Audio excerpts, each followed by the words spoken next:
Riviera Beach has to infuse into its residents reasons to believe that it's the best waterfront city in which to live, work, and play. Everybody else from the outside seems to already know that, and I want to help to generate those ideas and those opportunities for the residents of Riviera Beach.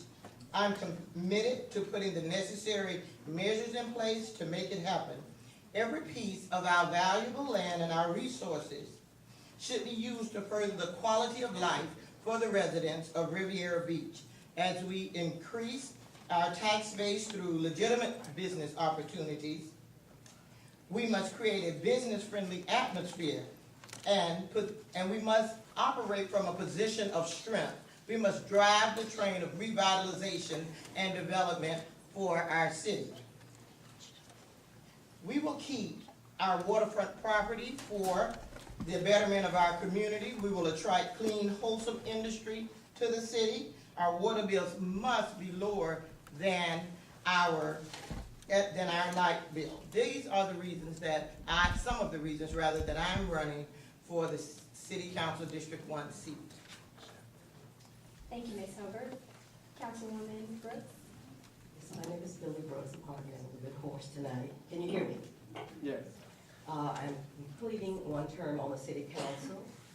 I'm very pleased to say that within the 2 years that I have been here, that I would like to share with you some of the achievements accomplishments that I have made.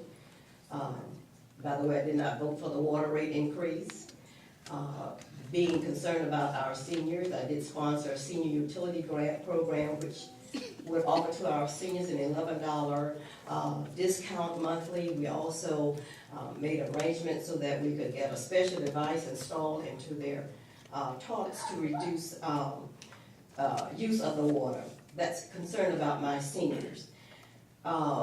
We also, or I did, looking at the resources that we have in the community, I wanted to bring to the table, and I did bring to the table, vocational rehabilitation program, to sit with human resources and the city manager to come up with a program that would provide on-the-job training for persons who have disabilities.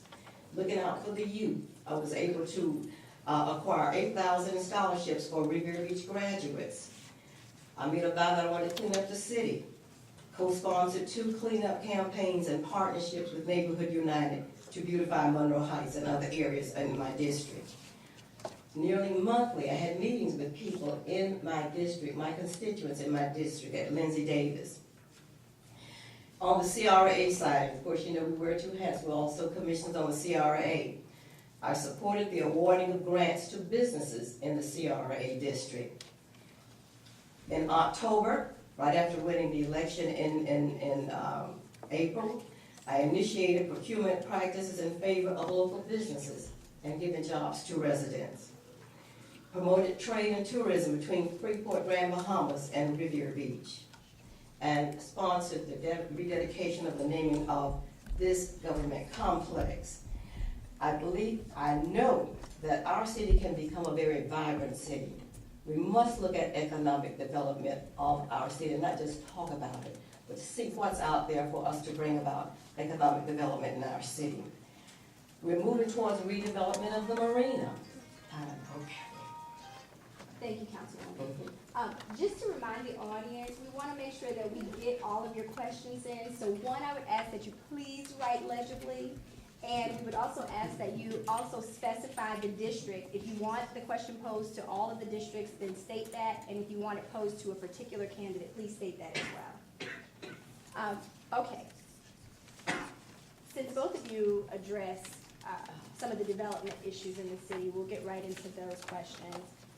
Do you feel that there's either too much or too little industry in Riviera Beach? And if you feel that, why or why not? And are you in favor of more industry or more commercialization? And we'll begin with Councilwoman Brooks. Just say that there's too much industry. Is that the question? Do you feel that there's too much or too little industry in Riviera Beach?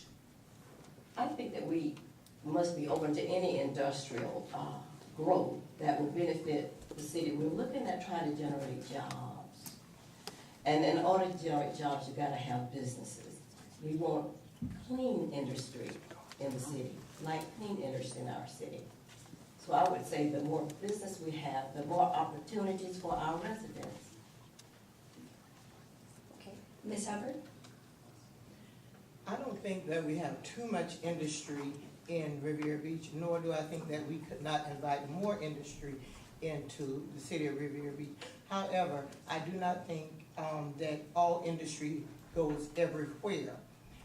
We need industry to bring jobs into our city, true enough, but we need policies and procedures in place that will allow us to have jobs, that will allow us to have contracts. We have zillions of businesses and industry here, but yet we have one of the highest unemployment rates, and we have hardly no African-American participation in the contracts that are in the city. I think what we suffer from is lack of policies and procedures that would allow all of us to participate in the industry that is here.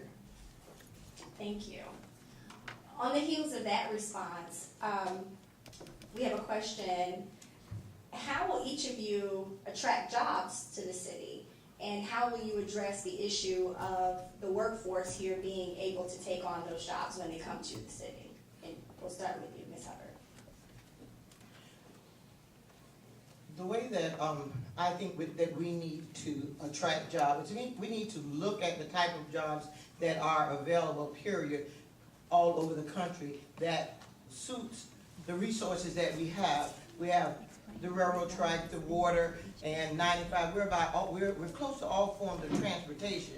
When we find and identify one that is suitable for Riviera Beach, such as all of the solar energy field and things of that nature, I think we start to talk and communicate with them. I think we're laboring under the impression that we don't have a skilled workforce in Riviera Beach. We do. We have people, we have unions all over the city of Riviera Beach, and we have a lot of skilled people that know how to work. Now, if there's an industry that has never been here, then of course we set up a training for that, and we require these businesses to give us a skill set up front so we can shop it to the residents and find people and put them in place to do those things. So, We must be very proactive in marketing our assets as we're trying to attract businesses to come into Riviera Beach. We look at the recreational activities there. We've got the finest beaches, I would say, in the United States. We have access here to the port for persons who have businesses that need that kind of accommodation for their businesses. The FEC railroad track. We have the best schools. We've got to let people know that we have Suncoast High, we've got Kennedy, we've got the IB schools here. When businesses are looking at a location, they want to know about the quality of life. What do you have to offer? They want to make sure that the place is safe.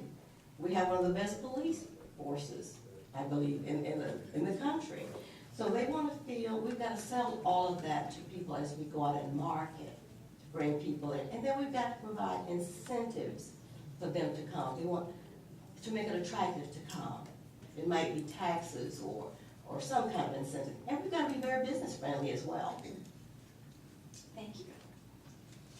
You mentioned the FEC Railroad. Are you willing to renegotiate with FEC in order to not have trains going through the city during peak hours, including when people are going to and leaving work? I would just love to start that call. When we leave council meetings here at night, we don't leave in time, we gotta wait for the train. Yes, I very much would like to sit to the table with them.